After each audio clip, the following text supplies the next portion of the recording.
On May 9, 2001, 20 military, government, and corporate witnesses held a press conference in Washington, D.C. And these are folks who have been involved in so-called black budget or covert unacknowledged projects.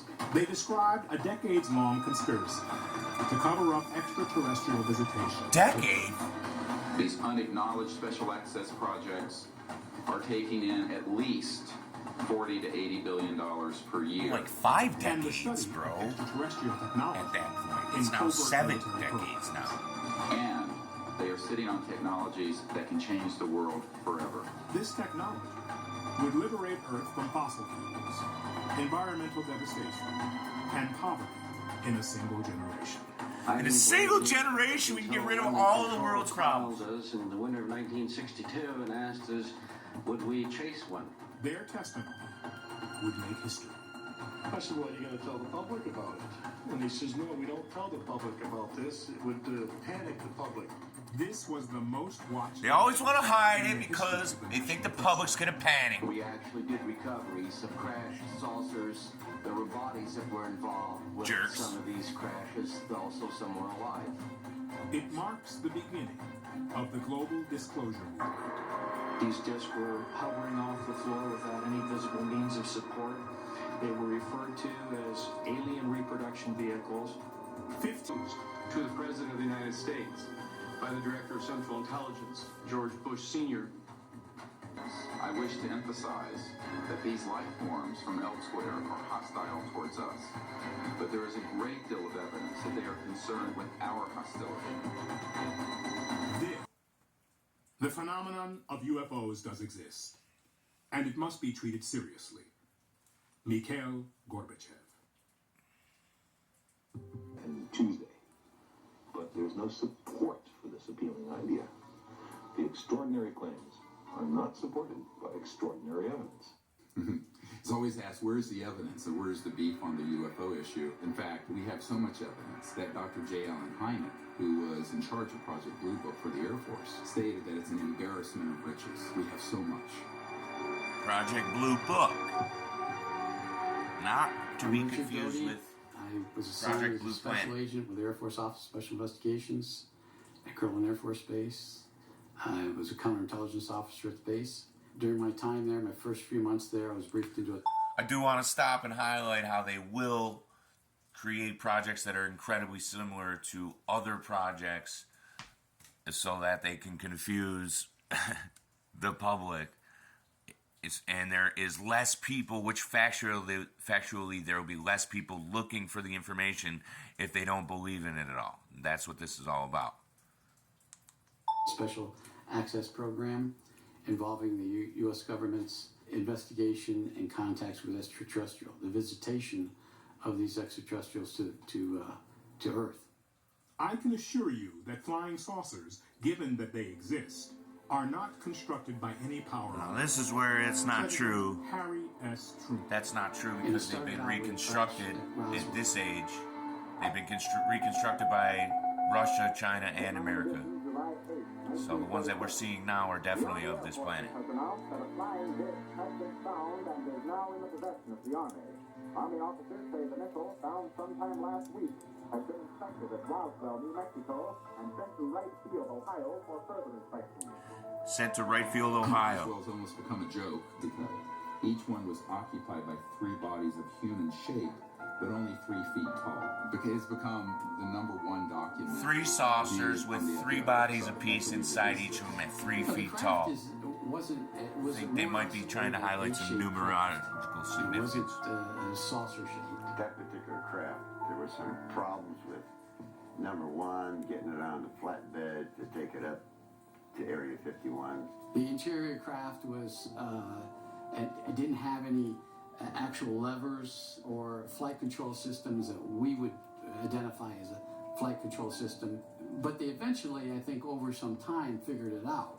And it was done all by hands. The creatures would put their hands on controls, and they'd have this headset on, and this headset would somehow control or help them control the aircraft. They did their bodies. Extraterrestrial bodies, yes. The creature They had never seen anything like this. First I thought it was a child because it was small.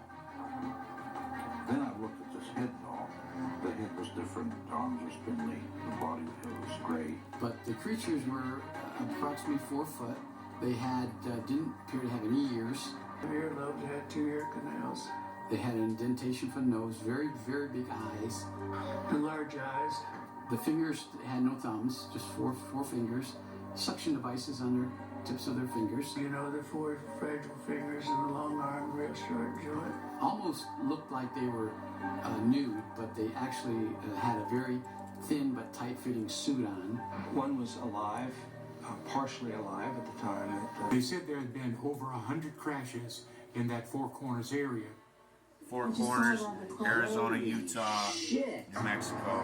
After Roswell, there was a flurry of ET activity across the globe. Dr. Greer spent where 8 all years trying to the persuade American members of Air Congress Force bases and other are. high- This is only the typical sources. Honorable John McCormick, Speaker of the House.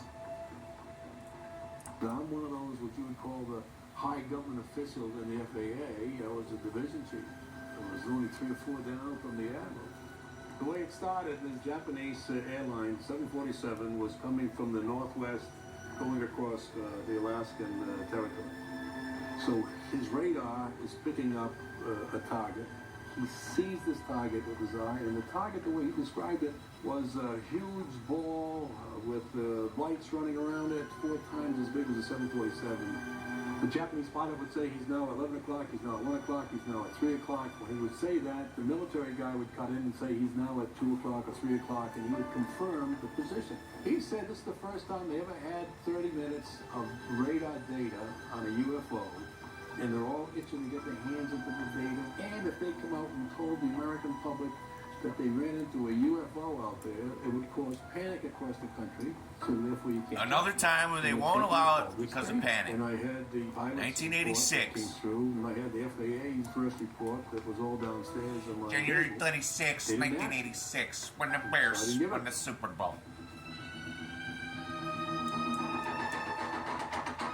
They would say, this is a drill, this is a drill. But they turned the lights down this time and they didn't say this is a drill. We had contact with an unidentified flying object that had entered our airspace.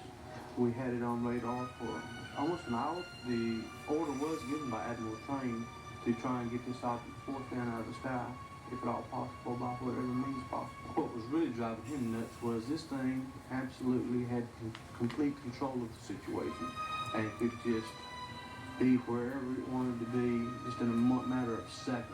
1 minute off the coast of Maine, the next minute it's in Norfolk, headed south towards Florida. And after we found that it wasn't the Russians, they didn't care who it was or where it was from. They wanted it and wanted it bad. Even nuclear weapons and secrecy. UFOs are above nuclear weapons and secrecy. Obvious. One particular night, we just finished our refueling mission. Under Control called us and asked us if we would intercept a UFO. A little more technically advanced than we are here on Earth. Pause it. Yes, there had been ET visitation, there had been crashed craft, there had been material and bodies recovered, and there is some group of people somewhere that may or may not be associated with government at this point, but certainly were at one time, that have this knowledge and have been attempting to conceal this knowledge. And shining a beam on it, which neutralized the missile. It flew into the frame like this, and it shot a beam of light at the warhead, which is represented by my thumb here. So this thing fires a beam of light at the warhead, hits it, and then this thing flies up like this, fires another beam of light, goes around like this, fires another beam of light, goes down like this, fires another beam of light, and then flies out. Dismantles a nuclear weapon. And the warhead tumbles out of outer space. And when the lights came on, Major Mansman turned around and looked at me and said, "Were you guys screwing around up there?" And I said, "No, sir." And he said, "What was that?" And I said, "It looks to me like we got a UFO." The idea of any explosion in space by any Earth government was not acceptable to the extraterrestrials, and that has been demonstrated over and over.